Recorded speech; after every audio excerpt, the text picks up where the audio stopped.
Hi, how you doing? And welcome back to another video on the channel. What we have for you today is our preview video for Game Week 2 in Fantasy League, our team selection, looking at the fixtures and any possible transfer thoughts we might have. We're also going to start with a review of Game Week 1, how my team did and my thoughts moving forward. If you are new to the channel, please do like and subscribe. It's greatly appreciated. We are a small channel, and it's been fantastic to see all the support so far. That hopefully we can keep it going for the rest of the season, and let's get into it. So as you can see on the screen there, I did have a pretty good game week, 87 points total and a game week rank of just over 128,000.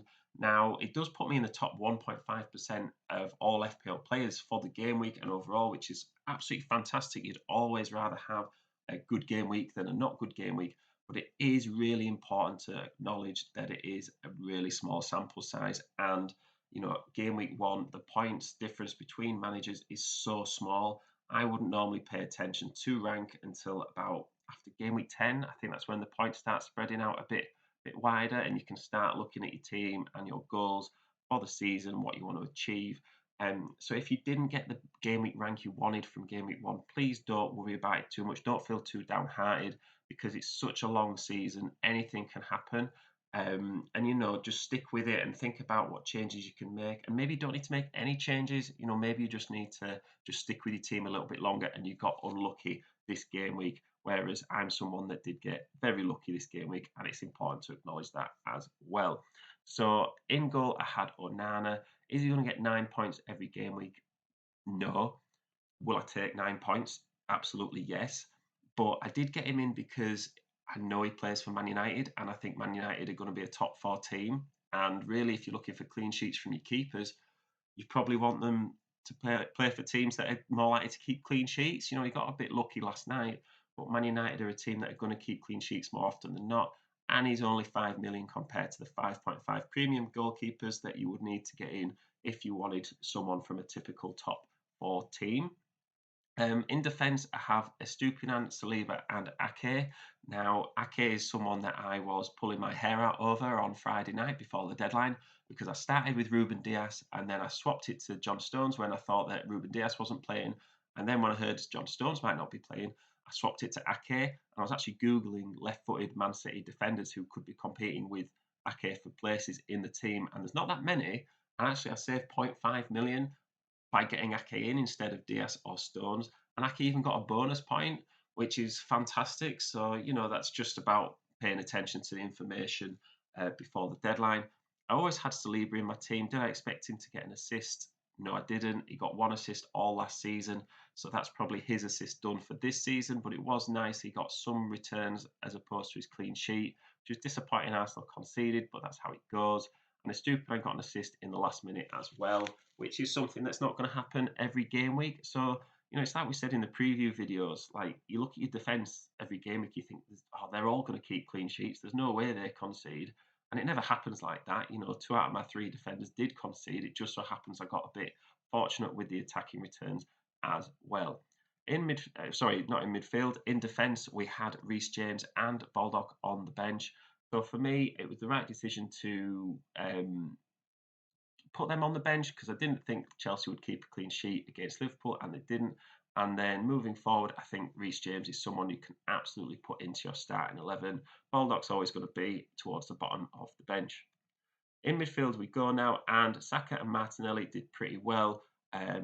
Both attacking returns for me, which is what we wanted. Saka's actually gone up in price to 8.6 million. Doesn't really affect me because I'm never going to transfer him out anyway unless he gets injured. It is something to bear in mind if you didn't own him already, though, that he might be a bit more difficult to get towards than he would have been this time last week. Martinelli got that assist, which is fantastic. I expect him to continue starting for Arsenal, and they have good fixtures. And Buemo, we found out, was on penalties, which is super helpful. And he played all 90 minutes for Brentford, which is an extra bonus knowing that he's going to get those minutes. And Foden and Rashford started as well. Although Foden and Rashford didn't return, for me, that's like what we talked about with the strength of this team is that not everyone's going to score an assist or keep a clean sheet every game week. And when Foden and Rashford don't get attacking returns, you like to hope that Stupinan and Saliba and Ake score your points as well. When those defenders aren't scoring me points, hopefully Foden and Rashford will come good and return then as well. Up front, we had Haaland and Watkins. Captain Haaland, why would you not captain Haaland? I learned that the hard way last season. So for me, it's something that, you need to just bear in mind that it's probably better just to captain Haaland at the start of the season, especially whilst you're trying to get some points on the board, because so many people will be doing it. If it goes wrong, you don't lose any ground because everyone's going to be affected by it. Watkins got an assist. Villa, looked okay for parts in that game. And if they score, Watkins is going to be a part of it. So I don't really have any concerns with him moving forward. And McAtee didn't play. He's my cheapest player that's on the bench, just like Baldock. So on to the fixtures for this game week, and it is a Friday night kickoff again. Now, you might not have Nottingham Forest or Sheffield United players, but what you might have is a team that you need to pay attention to and not miss the deadline. So my advice would be that you want to set your team Thursday night, because then if you forget it on Friday, you're not panicking. And if you do remember to change it, or you've got time on Friday to make a couple of changes or wait for team news, that's great. If not, you've got the team sorted out. So there is no early kickoff on Saturday. We go for a trio of fixtures at 3 o'clock. The main one being Liverpool versus Bournemouth. Now, this will be an interesting one if you've got Salah in your team. You've probably got him in for this fixture, and you may be considering captaining him. He probably is the second best captaincy option for the game week. So whether you want to take that risk moving off Haaland. The 7:30 kickoff is Spurs Man United. Now, this again is a game which is interesting for both teams because you'll probably have one or two players, maybe from each one. You'll probably definitely have a Man United player in your team. So to see how they both line up and how Spurs react to playing a potentially top four team will give us a lot of information moving forwards. And the evening kickoff or night kickoff is Man City versus Newcastle. And again, really interesting to see how both these teams are going to stack up. Are Newcastle going to really take it to Man City? They're going to get a draw away from home or maybe even win. Really tell us how they're going to do for the rest of the season, I think, against the top teams.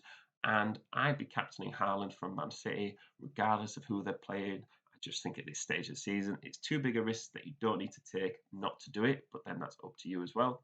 And on Sunday, we've got a couple of fixtures.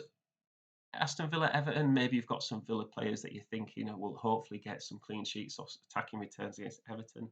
And, maybe Chelsea, it'd be interesting to see how they do after playing Liverpool in the first game week, whether they're going to set up any differently as to how they set up against Liverpool, or whether those wing backs are going to be a consistent system moving forward. Finally, on Monday night, we've got Arsenal away at Palace. You'd be hoping for some late points in your fantasy league team, especially if you've got trio Arsenal like I do. Attacking returns against Palace, who did keep a clean sheet in the first game, but it was against Sheffield United, which probably most teams are going to keep a clean sheet against Sheffield United this season. So on to my team for this game week, and I've started in goal with Onana. So for me, would I swap out Matt Turner for Onana against Sheffield United at home? I think if I was ever going to do it, it'd be this game week, and it's a potential swap for later in the game week as we get close to the deadline, as we get a bit more information. I'm not making a transfer with it, so I can swap it at any time. And I am tempted, to be honest, but at the moment we're sticking with Onana. In defence, I've still got Saliba and Estupinan. They're going to play. I've actually put Reece James into the starting lineup. I think that West Ham game away, West Ham aren't necessarily the best team attacking wise. So I do think that there is a chance of a Chelsea clean sheet, and hopefully Reece James can get himself forward again for an assist. On the bench, I've got Ake and Baldock on the bench. For me, Newcastle at home, they scored 5 goals in the first game, did Newcastle. There's a potential for them to do it against Man City. So I'm taking Ake out and putting him as my first bench option. So if he does have to come in, that's all right. But I also don't want to have the rotation risk headache. I know Reece James is going to play. Ake might not. Into midfield we go, and it's as you were, really. I'm not going to make any changes here in terms of transfers. I'm sticking with Foden. He is obviously a rotation risk, but he's as much a rotation risk as any other Man City player, and I am happy to take that risk and stick with him. Hopefully, he can get an attacking return against Newcastle. You know, Saka and Martinelli, like we say, Crystal Palace away is a decent fixture, and Buemo has Fulham as well, so hopefully he can return again. And Rashford with Spurs. Spurs defence aren't always the most reliable, so you like to think Man United can score against them. And then up front, we've got Haaland and Watkins. Both of them have reasonable fixtures. I think, I'm absolutely going to captain Haaland. I think Newcastle, they still conceded against Aston Villa, and whilst the defence was good last season, it's to be determined as to how good it's going to be this season.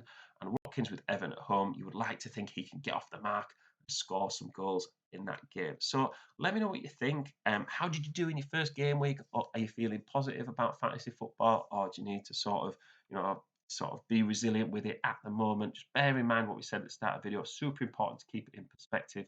Please do like and subscribe. If you've got any questions, I will get back to you in the comments. So it'd be always interesting to hear your thoughts or any ideas you might have moving forward. Thank you very much for listening. I will see you in the next one.